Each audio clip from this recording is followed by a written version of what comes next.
Smoke fills your lungs before you even see the flames. Your boots pound against wooden planks that are already warm underneath you. Somewhere behind you, a horse screams. Your hands grip the leather straps of the hose cart. Your knuckles are white. The sky above Chicago has turned a sick shade of orange, and it is not yet midnight. You do not know it yet, but this night will end with a third of the city gone.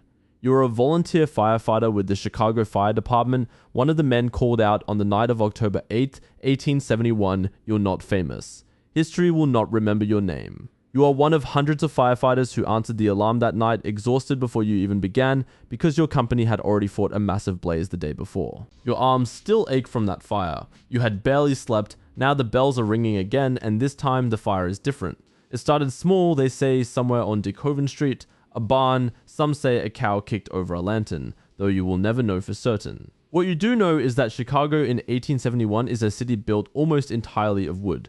Wooden houses, wooden sidewalks, wooden roofs sealed with tar. The summer has been brutally dry, one of the driest anyone can remember, and the wind tonight is picking up fast, gusting hard from the southwest. You round a corner and the heat hits you like a wall. Your skin tightens, your eyebrows feel like they might singe. The fire is not just burning, it is moving. It is jumping from rooftop to rooftop, carried by burning debris that rides the wind like sparks from a blacksmith's forge.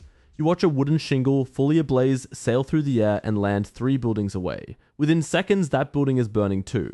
This is the moment the stakes become clear to you. This is not a fire you can contain. This is a fire that is containing you. Your company tries to draw water from the nearest hydrant, but the pressure is weak. Too many hoses, too many companies, all pulling from the same overworked system at once.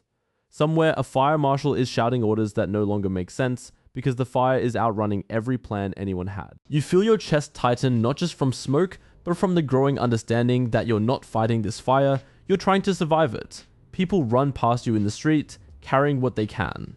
A woman clutches a framed photograph and nothing else. A man drags a trunk that is far too heavy, sweat and soot streaking down his face.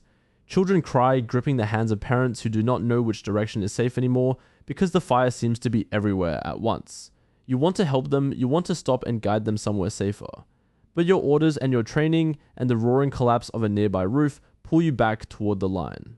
You think, just for a moment, that you might die tonight. It is a strange thought to have while your body keeps moving on instinct, hauling hose, shouting warnings, pulling a man back from a wall, seconds before it caves in. Fear, it turns out, does not always look like hesitation. Sometimes fear looks like your hands working faster than your mind can process what is happening. By the early hours of October 9th, the fire has grown into something almost unimaginable. It will eventually destroy more than 3 square miles of the city. It will leave an estimated 100,000 people without homes. It will kill roughly 300 people, though the true number is uncertain because the heat was so intense that some victims were never identified.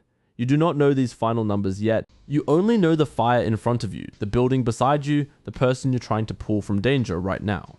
At some point, exhaustion becomes its own kind of danger. Firefighters that night worked for hours without rest, breathing smoke that scarred their lungs, some collapsing from heat exhaustion in the middle of the street.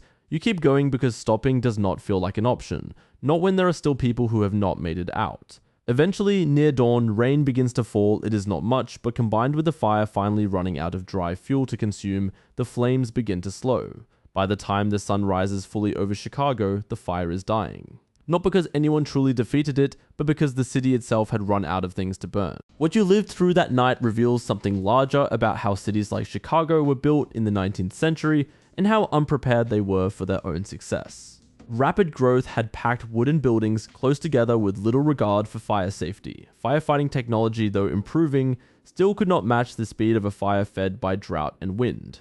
Historians and disaster researchers, including scholars who later studied urban fire behavior, point to the Chicago fire as a turning point. It forced cities across America to rethink zoning laws, building materials, and fire codes. In a strange way, the disaster that nearly erased Chicago helped rebuild it into a city of brick, steel, and eventually some of the first skyscrapers in the world. But none of that mattered to you in the moment, soaked in sweat, ash clinging to your throat, watching your city burn around you. What mattered was the next building, the next person, the next few seconds. Survival in moments like this rarely feels heroic while it is happening. It feels like exhaustion. It feels like fear pushed down just far enough to keep moving. Today, when you walk through downtown Chicago and see its brick facades and modern skyline, you're looking at the direct result of that night. Every fire code, every building inspection, every hydrant on a modern city street traces some part of its existence back to lessons learned in the ashes of 1871. The fire that once chased you through the streets is the same fire that quietly shaped the city you know now. And somewhere beneath the glass and steel, the memory of that orange sky still lingers, waiting to remind you how close it all came to being lost.